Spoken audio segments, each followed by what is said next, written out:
I recently read an interesting article about a discussion between Peter Beinart and Rabbi Daniel Gordis on the topic of Zionism, and the moderator of the discussion asked the theoretical question that if either one of them was in an elevator with an assimilated Jew, and they had 2 minutes between floors, what kind of pitch would they make for Judaism? Well, neither one accepted the bait and said they couldn't possibly present Judaism in 2 minutes in a compelling way. And then the moderator said, well, he thought he could. He would say to the fellow, do you have any grandparents living? And the fellow would say, yes. Do you have a good relation with them? Of course. Do you respect them? How about your great-grandparents? Well, they'd say maybe I knew one or two. Were they very Jewish? Yes, they had Jewish interests and loyalties. He said, well, now you can imagine going back to their parents, their parents, their parents, going back hundreds of generations of your ancestors of people you don't know, but whose genes you carry. And they were all loyal to Judaism, and they all enjoyed Shabbat, the holidays, kept kosher. They married Jews. They loved Jewish life. It was the center of their existence. Do you want to be the first one in that whole line of thousands of years to break that chain? Well, I didn't think that was the greatest pitch you could possibly make. It was one out of guilt.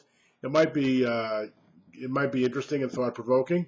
Then, of course, you have the Talmudic idea where Hillel is asked by someone, could you explain Judaism standing on one foot? And he quotes the famous, what is hateful to you, do not do to your neighbor. All the rest is commentary, go and study. Based on Leviticus 18:19, love thy neighbor as thyself. But I was having a class the other day. We're studying various issues about Jewish life. And somebody in the class just stopped and said, Rabbi, could you explain Judaism in a paragraph? I said, I named my synagogue organization Rodfei Kodesh for a reason. Rodfei means pursuer, and Kodesh means holiness. And I think that is really the essence of Judaism.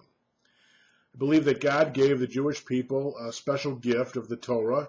Doesn't mean we're better than anyone else. In fact, the Midrash says that other nations didn't want it. But because we have the Torah, it's our responsibility to bring it to the world. Isaiah calls us L'or Goyim, to be a light to the nations. And in fact, the idea that Christianity and Islam theoretically have picked up some of the basic ideas of Judaism, of the Sabbath, and of don't murder, of charity, of prayer, of monotheism, of the Messiah, testifies to the power of the Jewish idea. In fact, there's a wonderful book called The Gift of the Jews, where Thomas Cahill argues that every single basic idea that's fundamental to Western civilization came from the Hebrew Bible. And if you just read the Israeli newspapers on a daily basis, you see that some scientist in Israel has come up with some innovation that's changing lives. Most of the generic drugs we have come out of Israel, our cell phones, our computers.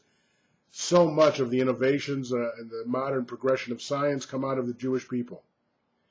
And you compare that on a per capita basis to other cultures, and there's no comparison. Something is driving the Jewish spirit to help tikkun olam, to help make the world a better place. And it's to take the mundane and the secular to make it holy. Rodfei Kodesh, to pursue holiness. Only God is purely holy, but we need to pursue it. And that is the essence of the Jewish message. I think that's something that you could say in 2 minutes to somebody. It's something that should be appealing.